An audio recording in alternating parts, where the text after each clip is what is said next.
This year, our mission trip to Vietnam to provide medical and dental care took place from February 21st through March the 4th of 2025. Per our mission statement, we focus on the poor and neglected villagers throughout Vietnam. The mission started this year in the north, including Thái Bình, Phát Diệm, Thanh Hóa, and then the team moved to the central, which included Cam Lo and Khe Sanh.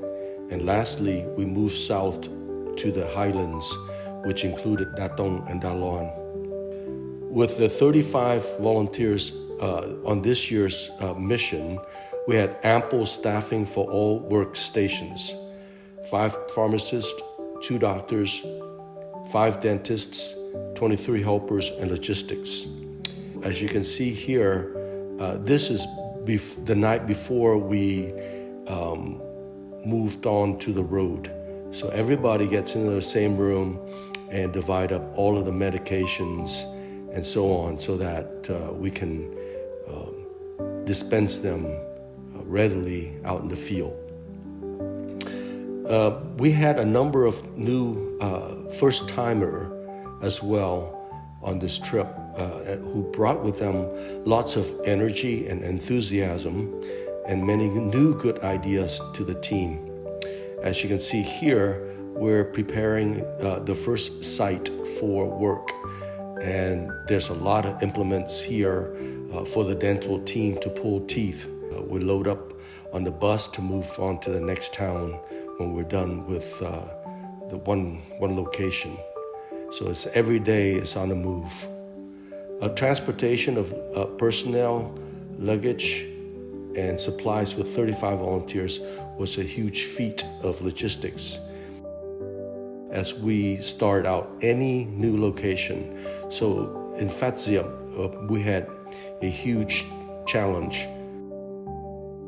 Oh, by the way, this man's knees were born backwards. Huge challenge in crowd control, but we managed to, every single time, work together as a team to gain control and provide good, smooth flow. So you could see that the younger people are really out there working in the field, and all we have are children, babies, and elderlies who come to our clinic. It's unfortunate, but that's just the way it goes. So here at the triage stations, we take their blood pressure and note any kind of an ailment. They may come and see the doctor or the dentist, and as well as their age, all the bio data that we can get towards the doctor. Everywhere we go, we have to divide up the different workstations, and the dental team takes up the most space because we have not only the setup for the implements to pull teeth, we also have an area where we do cleanup and sterilization. And then, of course, the doctors will have their station to see the patients, and of course, crowd control and triage. Here, the doctors are seeing patients. Each space is unique to the location. And here we have dental, where sometimes we have to lay the patient down to pull their teeth. That's all we could do, because at these places, there are abscesses that we have to remove and then suture up. And the best thing that we could do is just to remove the decaying teeth before it gets infected and becomes more complicated. We don't really have any equipment for doing filling or anything else. And like I say, removing abscess and suturing up is the best we can do, and then give them amoxicillin to take care of their infection. Lots and lots of teeth. We pulled up the teeth up to like 200 patients at one location. After pulling teeth, the tray of dirty implements are brought to the sterilization team where we do the washing and sterilization fluid and then drying. And then at the end of the night, we autoclave with a pressure cooker. For lunch, the local, they typically prepare us a simple meal, but this one looks a little bit, really, really delicious. But like I say, the dentists, they simply work right through lunch.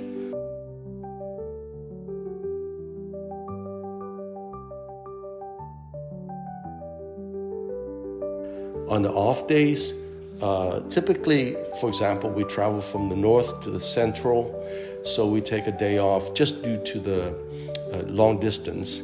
And so the team gets to enjoy the time with each other, build up camaraderie. And that's why year after year, we commit ourselves not only for the work, we share that teamwork and that camaraderie.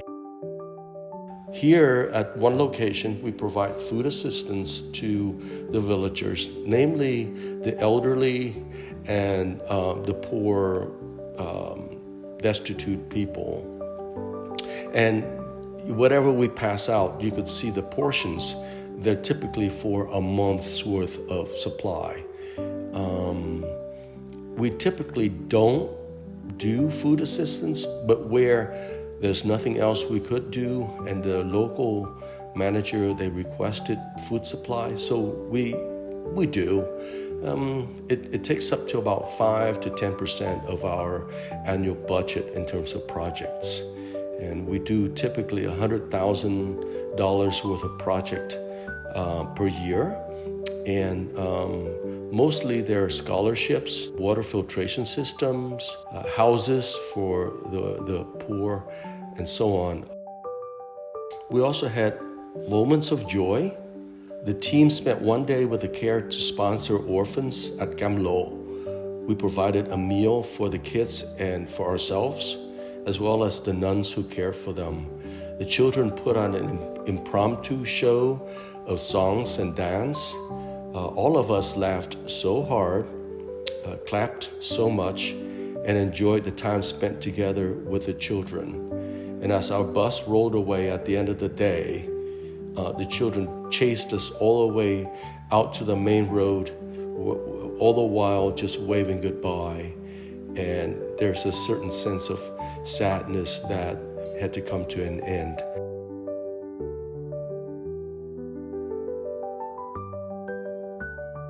Everybody has a good reason to be on the trip. We have a large number of first-timers who all expressed that the mission trip made a huge impact on them, how they love to serve the villagers, and they want to come back for a future mission. It also demonstrated that we share the same goal, same work ethics, and camaraderie.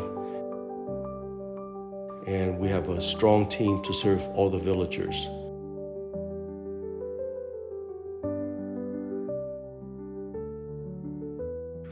Some examples of projects. These are 10 computer systems to train the indigenous children. And bikes, we provided 30 or so bikes for the indigenous kids to go to school. Most of them live up in the mountains and in the lower villages. And the typhoon destroyed in Vietnam a whole bunch of houses, roads, the villages, and all the infrastructures. So we provided them with some food, blankets, clothing, and whatever they need for tying in them through to the day that they can rebuild. This is from the north and towards the central part of Vietnam. We also provided water filtration systems for existing water wells and pumps that are really bad. So we're digging wells for them, providing water filtration systems at remote places that don't have city running water. Twice a week, we provide a pot of rice porridge with meat and vegetables as supplement nutrition for these extremely malnourished kids as well as elderly people. Some of them, these are the only times they get full meals during the week.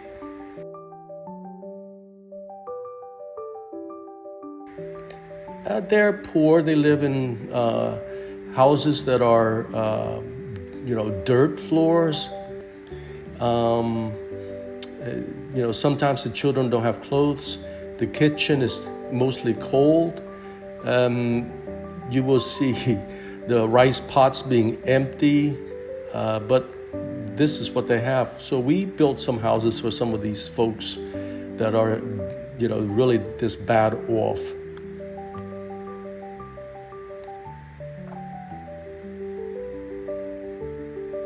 This one girl just graduated from college. We funded her in the orphanage from when she was 5 years old, and now she just graduated with a degree. As of this very day of this recording, Typhoon Komagi hits the central part of Vietnam with severe damages to the villages and houses and a lot of flooding there. And it's expected to continue within this entire week, pounding the central land of Vietnam. Care2Share had provided currently $6,000 worth of emergency food for that area. Back in September, Typhoon Bui hits the northern and north central part of Vietnam, destroying many houses and villages there. Care2Share provided $8,000 worth of emergency food and basic necessities for those villages. So we'll move on to our financials and the projects list for 2025. In the year from this point last year till now, we've raised over $90,000. And we've expended under $98,000 in projects throughout the year. Throughout the year, we would have all the project managers that are listed here providing us with their proposals, and our board of directors, we vote for each and every one of these projects and send money over to them, and they typically would accomplish and complete the project within a few months. Things like beds and blankets, assistance for typhoon victims, lots and lots of water wells and water purifying systems for remote places that don't have city water, lots of houses, computers, bikes, again, nutritious rice porridge, Care2Sponsor, which is basically the parents over here sponsoring one child over there for 1 year room and board so they can go to school. Typically they are either orphans or missing a parent or otherwise very, very poor. Again, lots of scholarships and more houses, and including our medical and dental mission. You can see here, there's a lot of projects that are going on throughout the year that we fund besides doing the medical and dental mission itself. So I thank you for your attention, and we'll move on to the next segment of the program. Thank you very much.